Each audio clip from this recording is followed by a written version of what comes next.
elected president of International Retrovirology Association, and it's an honor to be here. I wish to use this opportunity to thank the conference organizers for the gender justice of the speaker distribution today. Well done. I want to proceed to the presentation. So I was provided with this title for my talk. It is time to eliminate HTLV 1 and 2 and the why. So when I read this, I must say I was a bit frustrated and I went for a long walk. And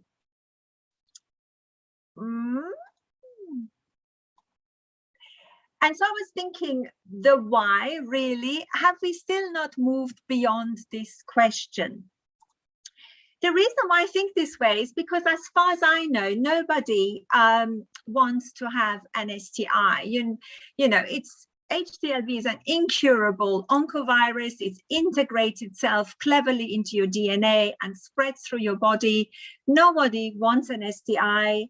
Nobody wants an incurable STI, and nobody wants to pass it on to their loved ones and see it being passed on to their baby. So that's maybe reason number one. And you may know the recent data published by Masako Iwanaga in 2020, where he presents us with the latest data that they have on the epidemiology of HTLV in Japan. So in 2016, in Japan, despite excellent antenatal testing and patient support, the nationwide annual incidence of new infection with HTLV is estimated to be 3.8 per 100,000 persons years. And the incidence rate was 3 times higher in women than men. And each year, 4,000 new HTLV infections occur in Japan, mostly in adolescents and adults. And so it is sexually transmitted, and the burden is carried by women. And guess what? This is not news. We have known this for at least 2 decades. So yes, sex is a major mode of transmission for this STI. Of course, it's also a blood-borne virus, but in many countries, we are trying now to control that through effective screening of our blood donations and organ transplantations. And so, yes, HTLV is an STI and predominantly transmitted through condomless intravaginal sex. And if it is also transmitted from parents to their babies, because, you know, mothers need to have been infected somehow, and which is often through condomless sex.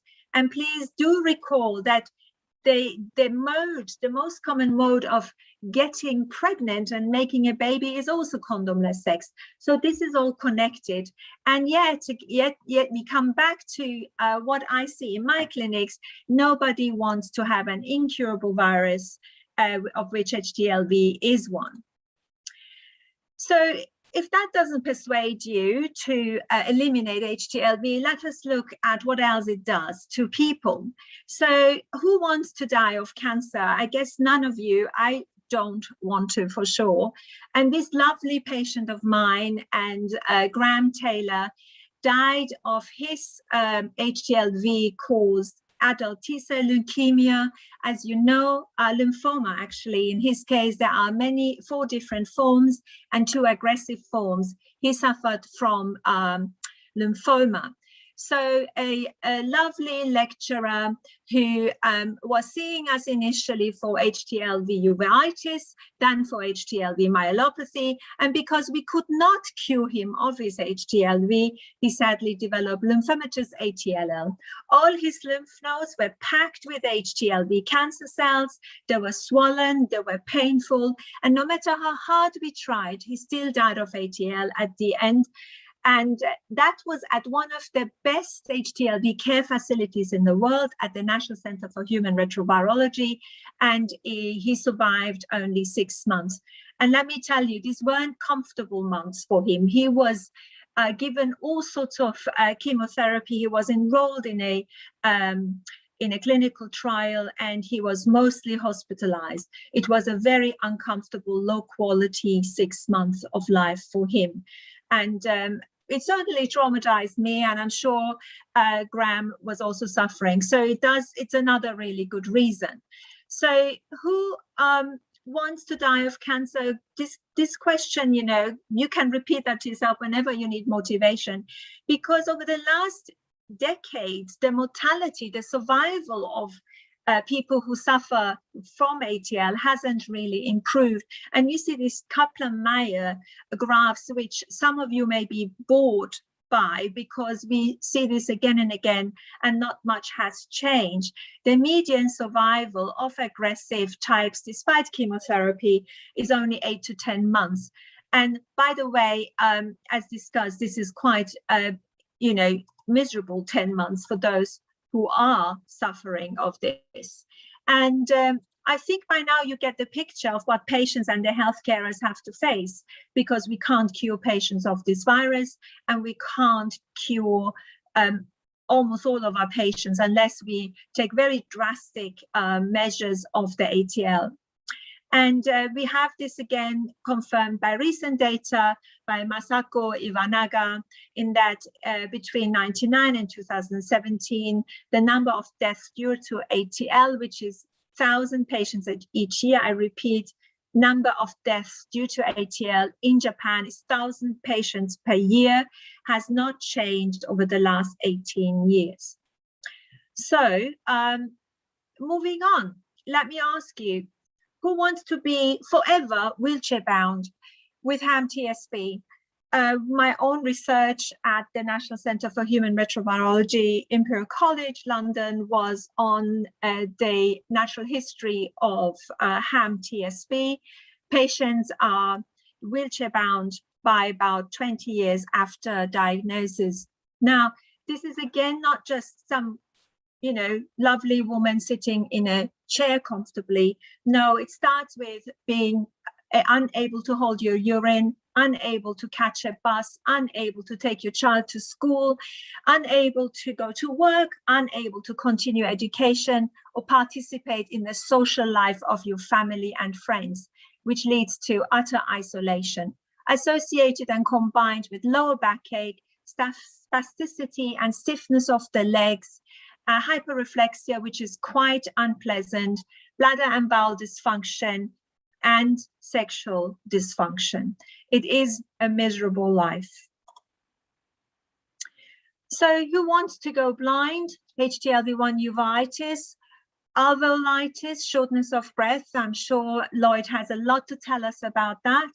Disfiguring skin rashes such as infective dermatitis, as well as severe scabies, life-threatening worm infections with Staphylococcus stercoralis, which is hyperinfection associated with underlying with HTLV infection. And you see a histopathology slide of a lung infested with larvae, chronic muscle pain and ache and joint. I don't think anyone would like to catch an STI that could cause these. And in the middle, you see a figure that we published together with Graham Taylor and Steve Jacobson, listing all those many different inflammatory conditions associated and caused by HTLV1. And as mentioned before, all this leads to decreased socioeconomic status, education, job opportunities, poverty, mental health disorders and other morbidities, and increased mortality, premature death. And finally, if you don't mind suffering from all these problems caused by HTLV yourself, none of us want to see their child suffer from infective dermatitis. And a lot of you guys, especially in Southern America, you have patients who have carried the virus themselves and they have children who are suffering. This is a painful, itchy, disfiguring, stigmatizing condition of Staph aureus superinfection in people, in children who have the HTLV1 infection. So is it time to eliminate HTLV1 and 2? Yes. Why? Because nobody likes to have an STI. go blind, be wheelchair bound, have chronic pain, have sexual dysfunction, lose their job, and be poor, be stigmatized, ostracized, die of horrible cancer, or see her child suffer. I could stop here, couldn't I? But please indulge me, let me talk a bit longer. And so what the real question is for me is, why is this virus still around and without effective surveillance, control and cure? Recall, this virus was identified by Bob Gallo's team in 1980. I presented this slide for the first time in Melbourne in 2017. I wanted to visualize all the interventions we have to help people suffering from hepatitis B, HIV, hepatitis C, and identified that there is really quite a lot available in my toolbox to offer to all my patients who carry these viruses, but hardly anything for my HTLV patients. And most importantly, the interventions that I have for the other 3 viruses are very effective. A vaccine for hepatitis B, as well as treatment, suppressive effective treatment for HIV, and a cure, 1 tablet a day for 3 months in Hep C. Then there are public health interventions implemented all over the world. And then look at the column of HTLV. This is just shocking. We have a test, it tells us that someone's positive, and often they just get a letter through the letterbox because they wanted to donate blood. They're told they cannot donate anymore because they have this virus. And most of the time, the patients don't know where to go. As Rubin just beautifully illustrated, there are some countries who do really well in testing blood and organ donations, offering antenatal testing and support, and preventing mother-to-child transmission. Martinique, part of France, is one of the best examples, and of course Japan, the next best in my opinion. So I must say, this is how I came to want to write the letter to WHO. And I went to Bob and said, and asked him to join me in writing this letter. And Bob and I led a writing group together with tireless Yutaka Tagaya, joined by 70 other co-authors and patient reps and lived experience patients, and sent the letter to WHO. We are trying to raise awareness. We are trying to make people see this virus and try to eliminate it. So together with GVN, Global Virus Network, and International Retrovirology Association. Then remember, we have now, thanks to Toshi Watanabe and Johan van Weidenberg, the World HTLV Day that we can use to get together and raise awareness. And then, of course, one of our wonderful activists, Dr. Lloyd Anzidel, who will speak later on, has raised awareness of this virus internationally by making readers aware of the lack of support for First Nation people of Central Australia, burdened with high HTLV morbidity and premature mortality. So the next real question is, why is there no investment into HTLV cure and prevention? Could it be that the clinicians and virologists are busy with other pandemics? Recall 1980, when HIV hit our world, another zoonotic disease, another retrovirus, most probably transmitted through anthroponic interaction of humans with the natural world. And so we have the HIV pandemic, and now, of course, in 2020, the COVID pandemic. And you do know a lot of our colleagues, virologists, are experts that are called away to work with these bigger, more virulent viruses. And so we run out of brain power, and we also are burned out because a lot of us have been working ridiculous hours, especially over the last 2 years. And there may not be enough of us to go around. So we need resources, we need research funding for fellows. I personally, for example, had to apply many times, starting with Charles Bangham twice and then with Graham, to get funding to do my MD in 2004, starting in 2004. So it's not, HTLV research is not very welcome. I'm almost done. Almost done. Good. Could it be that, hello, Graham, good to hear you. Well, could it be that women and girls remain disempowered? So as you know, HTLV is a disease burdening women most.